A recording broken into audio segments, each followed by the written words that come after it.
So we're going to be looking at the appendicular skeleton. So this is exercise 10, starting on page 144. And again, the skeletal ones are going to be kind of long just because there's a lot of stuff on the skeleton.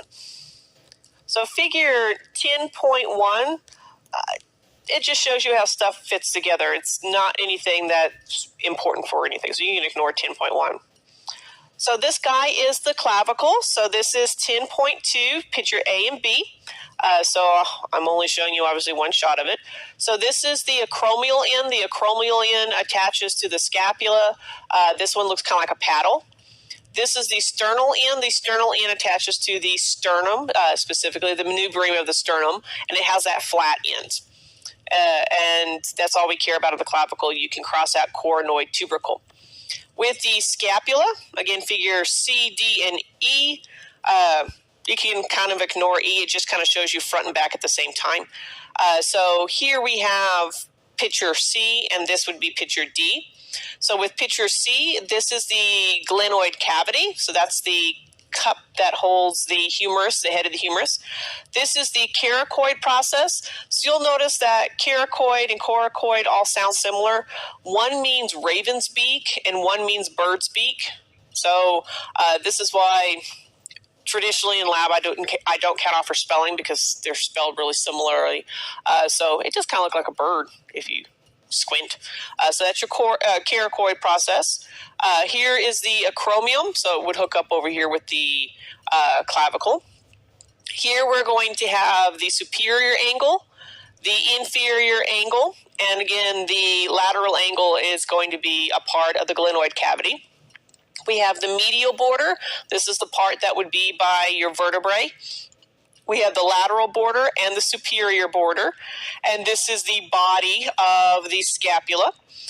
You do not have to know the suprascapular notch or the subscapular fossa. So this would be picture D. So again, we have the acromion is attached to the spine of the scapula. Here we have the glenoid cavity. You can just see the coracoid process poking over on the side. Again, superior angle, inferior angle, the lateral angle is in the glenoid cavity.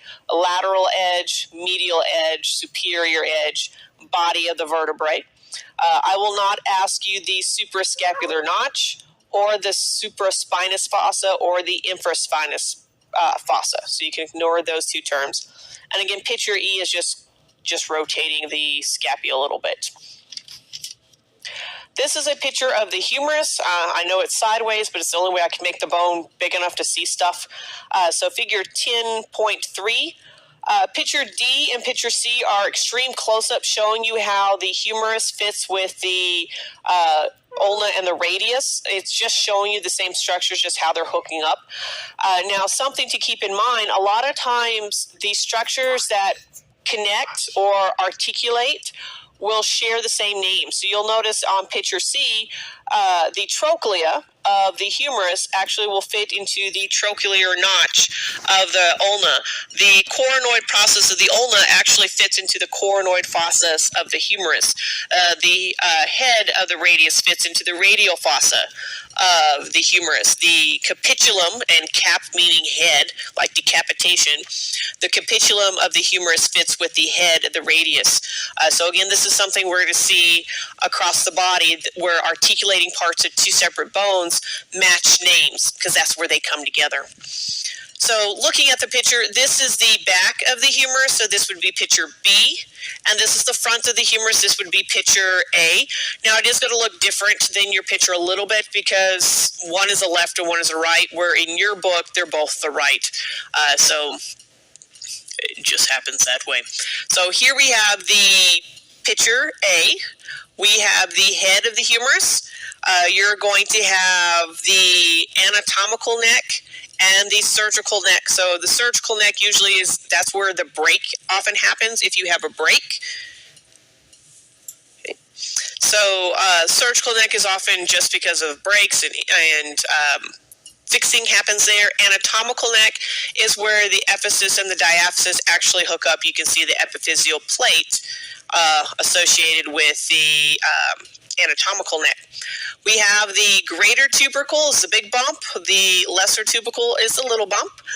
We're going to have the deltoid tuberosity. It's not very evident. It's that. This would be more of a word question. This is where the deltoid muscle attaches to the humerus. Moving down to the end, we have the capitulum, so it looks like a big ball. This is the trochlea, and the trochlea hooks up with the trochlear notch of the ulna. The capitulum hooks up with the head of the radius.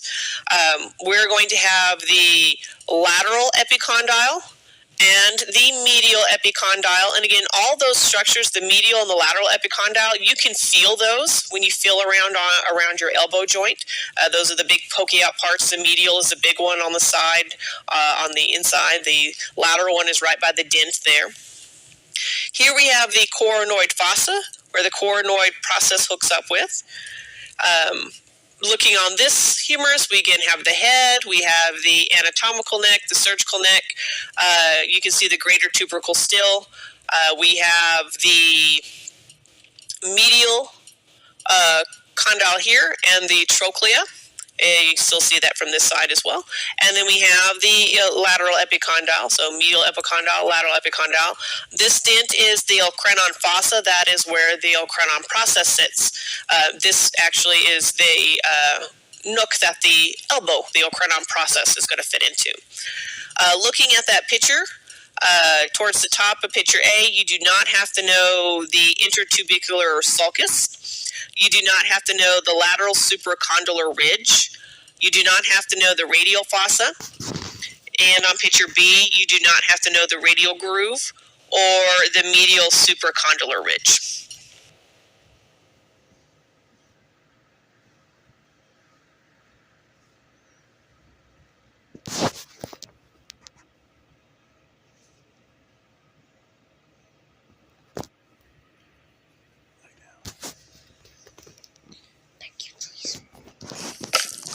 So here's our radius, and we can always recognize the radius. It has a flat head and a big butt. Okay, so head of the radius. This is the styloid process of the radius. This is part of the bumps on your wrists that help keep your watch from sliding off into your hand area. Radial tuberosity. Okay, so head of the radius, radial tuberosity, styloid process of the radius. And that's pretty much it on the radius. So we've been on figure 10.4. I'm not going to ask you the interosseous membrane because obviously this guy's not sitting next to your ulna. You do not have to know the radial notch of the ulna, and you do not have to know the ulnar notch of the radius. That's not a big deal. And you also do not have to know the distal radial ulnar joint. Okay, and you don't have to know the neck of the radius. Here is our ulna. So it has a little bitty head, and on the end here, it looks kind of like a U for ulna. So the ulna, again, is the only bone that stands on its head. The head is over by your wrist, by your pinky. Radius is by your thumb. So the thumb is big, so the big end of the radius is by the thumb. The pinky is little. The little head of the ulna is by the pinky. Here is the styloid process of the ulna. With our ulna right here, we're going to have the coronoid process that fits into the coronoid fossa of the humerus. Here we have the trochlear notch that pivots around the trochlea of the humerus, and this is the olecranon process that is going to again fit into the olecranon fossa. The olecranon process is your actual elbow whenever you touch your elbow. And this is the radial notch right here. So picture D you can ignore. Picture C is just the close-up of this end of the ulna as I just went through. The hand, so this is going to be palm up. That's the only way you can see all 8 of the carpals. So we're going to have the trapezium, and then the trapezoid. They are alphabetical: trapezium, ZI, before trapezoid, ZO. Then we have the capitate, which is the largest of the carpals, so that's why it's called capitate. It's the head carpal, and it's also under the middle finger. We're going to have the hamate. The hamate has this little handle. It's easier to see when you can actually touch it, but it does project out. This little guy is the pisiform, and it sits directly on top of the triquitrum. Triquitra means three-sided, so if you've ever seen the symbol from Charmed, where it's the three ovals that interlock, that's called a triquitra. So that's where it got its name, three-sided structure, so triquitrum. Some people like to remember it because you get mad and quit your job, so pisiform and triquitrum. This is the lunate. It's hard to see, obviously, in the photograph, but if you could rotate it, it does look like a marshmallow moon from Lucky Charms. That's why it's called lunate. And the scaphoid, I remember it because it's like scaffolding. It actually supports three of the top carpals. So the scaphoid supports the capitate, the trapezoid, and the trapezium. So those are your different carpals. Here we have the metacarpals 1 through 5. I'm not going to make you know them 1 through 5. And we have the phalanges, the fingers.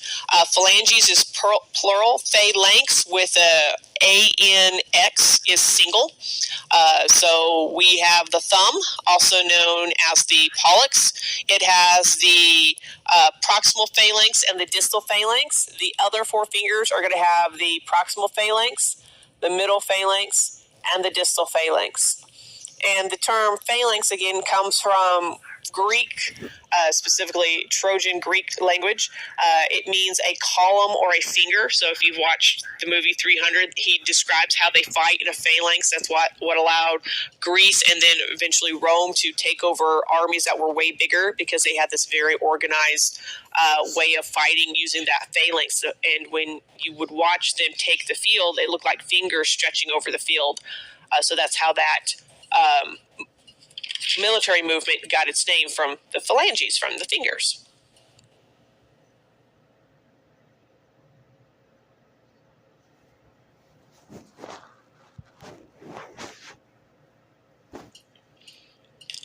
Our next picture is the ossa coxa. You'll notice your book does call it hip bone. We don't say hip bone, just like we don't say leg bone and knee bone and arm bone and stuff like that. We're adults. You paid for the class, so we say ossa coxa or coxia bone. So here we have the ilium, the big fan portion. We have the ischium, the back half of the circle, and the pubis, the forward half. That's what you would hit on a boy's bike if you fall off of a boy's bike. The different parts of our ossa coxa, so figure 10.6, A, B, and C. So this picture is the closest angle we've got to picture B. This is the closest angle we've got to picture C. And picture A just kind of puts everybody together. So looking at this guy, again, this whole bone is the ilium. This part is called the ala, or wing. This is going to be your iliac crest. We're going to have the posterior superior iliac spine and the posterior inferior iliac spine. We have the greater sciatic notch that holds the sciatic nerve. We're going to have the ischial spine. So we've now transitioned to the ischium. We're going to have the lesser sciatic notch. It does not hold the sciatic nerve. It holds some little nerves and muscles. We have the ischial tuberosity. That is actually the part you sit on. So somebody says, oh, your tailbone is digging into me. Unless you're laying and wiggling, the tailbone is actually way up here. So specifically right up here. This is what you're sitting on when you sit on somebody. We have the obiter foramen, the big hole. We're going to have, again, the pubis. We're going to have the acetabulum. We're going to have the anterior inferior iliac spine and the anterior superior iliac spine. Looking at this guy, again, we have the ilium, the ischium, and the pubis. We're going to have the anterior superior iliac spine and the anterior inferior iliac spine and the iliac crest. Okay, moving through, again, we have the pubis, we have the ilium, we have the obiter foramen, we have the ischial tuberosity. We are going to have the ischial spine and the lesser sciatic notch, the greater sciatic notch, the posterior inferior iliac spine, and the posterior superior iliac spine. Okay. So that's the parts that you care about. So on picture B, starting on the free edge, you do not have to know the anterior gluteal line. You do not have to know the posterior gluteal line. You do not have to know the ischial ramus. Coming up the middle between the two figures, you do not have to know the inferior pubic ramus. You do not have to know the articular surface of the pubis at the pubic symphysis. You do not have to know the pubic body. You do not have to know the pubic tubercle. You do not have to know the superior pubic ramus. You do not have to know the arcuate line. You do not have to know the inferior gluteal line. And on the spiral side, you do not have to know the auricular surface or the ischial ramus. Picture A, again, I just pointed to all those parts individually. So that's kind of a repeat picture. It's more to show you how the two sides fit together and how they fit with the sacrum. Table 10.3 shows you the parts of the ossa coxa. Table 10.4 shows you the comparison between boys and girls. Now, again, the term pelvis is a cavity or space. It is not a bone. There is never going to be a pelvic bone. That'd be like finding a unicorn. So you have the true pelvis, which is going to be the cavity down here. It has all three bones helping to make it up. And the false pelvis would be the space up here. So those are regions of the body, not actual bone structures. And 10.4 table is going to be important for lecture purposes.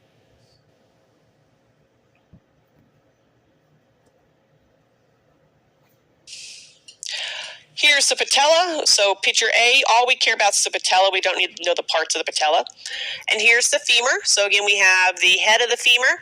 We're going to have the neck of the femur. We have the greater trochanter and the lesser trochanter. So this is the front guy. So again, we're going to have the medial epicondyle right here, the edge, and the medial condyle. The medial is always on the head side of things. If you're looking for the medial, it's the head side. Here is your lateral epicondyle here, and your lateral condyle. On the back of it, again, we have the head of the femur, the neck of the femur, greater trochanter, lesser trochanter. This line is called the linea aspera. So this linea aspera just means line to aspire. It means to go up. Okay. Here we have, again, the medial condyle, because it's on the head side, and the lateral condyle, because it's on the trochanter side. That's all we care about. So when we look at picture B, you do not have to know the patellar surface. You do not have to know the adductor tubercle. You do not have to know the intercondylar fossa. You do not have to know the popliteal surface. You do not have to know the medial and lateral supracondylar lines. You do not have to know the gluteal tuberosity. You do not have to know the intertrochantic line. And you do not have to know the intertrochantic crest. Okay. And that's it for your femur. This is your tibia. It is the bigger of the two bones. So you can remember tibia, tuba, fibula, flute. Tubas are big, flutes are small. And some people remember it because you tell little fibulas, so little fibs. So here we have the head of the tibia. Here is the medial malleolus. This is your inside ankle bone. So that allows you to know this is the medial side of the tibia. So that makes this the medial condyle and the lateral condyle. This is the tibial tuberosity. That's the bump under the knee. So this is what everyone complains about, their bony knees. This is the guy right here, that tibial tuberosity. Here on the back side, again, we can see the medial malleolus, making this the medial condyle and the lateral condyle. This is the tibial tuberosity. That's the bump under the knee. So this is what everyone complains about, their bony knees. This is the guy right here, that tibial tuberosity.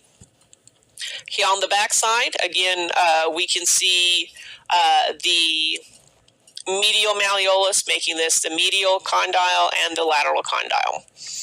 Okay. On picture 10.8, you do not have to know the intercondylar eminence. You do not have to know the superior tibial-fibular joint.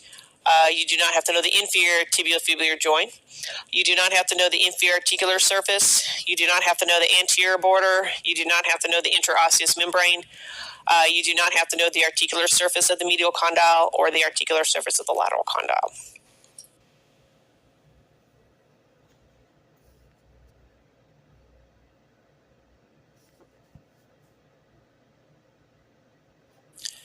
This is the fibula, which is a notoriously annoying bone to tell the top from the bottom. Just know that the fibula has the lateral malleolus, that is your outside ankle bone. That is the one that looks kind of like a paddle. So this is the lateral malleolus on this guy. This is the lateral malleolus on that guy. You'll notice the head of the fibula kind of has this flattened area there. This is the foot. So figure 10.9. You can ignore picture B. So the tarsals, we've got 7 tarsals. We're going to have the 3 cuneiforms, cuneiform 1, 2, and 3. Your book says the medial cuneiform, the intermediate cuneiform, and the lateral cuneiform. The medial is cuneiform 1, the intermediate is cuneiform 2, and the lateral is cuneiform 3. I use numbers because it's just easier that way. One of the things you need to keep in mind, if you use medial lateral, it is to the body. So this is the medial cuneiform, even though it's the one on the side. This is the lateral cuneiform, even though it's the one in the middle, because it's to the center of the body, not the center of the foot. So 1, 2, and 3, or medial cuneiform, intermediate cuneiform, lateral cuneiform. And again, cuneiform just means square-shaped, kind of like the letter cuneiform alphabet is alphabet made out of little cubes. Here we have the navicular. This is the cuboid. It's a really big cube. Here we have the talus and the calcaneus. The calcaneus is your largest tarsal bone. That is your heel bone. Okay. The talus is what hooks up to the tibia and then transfers weight to the calcaneus. That's why these two are so large, because they are dealing with weight transference of the body, where these guys do not. You'll notice the fibula is skinny. It doesn't deal with weight transfer of the body. So weight transfer of the body actually goes from the ilium through from the sacrum to the ilium, through the acetabulum, through the femur, through the tibia, through the talus, and then to the calcaneus. Here we have the metatarsals, 1, 2, 3, 4, 5. Here we have the phalanges. Again, same thing that we saw with the hand. The big toe, also known as the hallux. You can remember that because people howl when they hit their big toe. We have the proximal phalanx and the distal phalanx. The other 4, even the tiny pinky toe, will have the proximal phalanx, the middle phalanx, and the distal phalanx.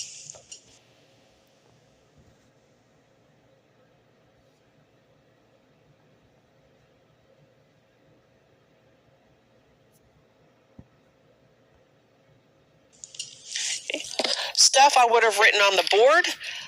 When we look at mnemonic devices, things that help you to remember, they're not required. I'm not going to ask you which carpal would be could, but for some people it really helps them to learn. So you can use Tiny Tim could hardly pull the little sled. So Tiny would be the trapezium, Tim would be the trapezoid, could, capitate, hardly, hamate, pull, pisiform, the triquetrum, little lunate, sled, scaphoid. So if we were to look at the picture, so Tiny Tim could hardly pull the little sled. So starting with the thumb and rotating out. With the tarsals, again, we have 7 tarsals. Charles III for the 3 cuneiforms. Never climbed tall curves, never navicular, climbed cuboid, talus, tall and curves, calcaneus. So Charles III never climbed tall curves. So if that helps, power to you. If you don't, ignore it. I'm not going to ask you, never would be what.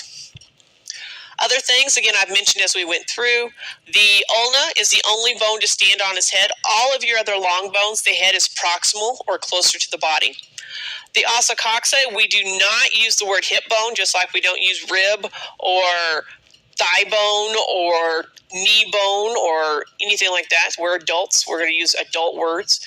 And when somebody breaks their hip, they're actually just breaking the head or neck of the femur. So when someone has a hip replacement, they replace the head and neck of the femur. If you break the actual ossa coxa, that's a broken pelvis. So it's not really the hip bone you're replacing, it is the hip joint you are replacing or breaking. So again, a broken hip is a break to the head or neck of the femur. And that is it for exercise 10, the appendicular skeleton.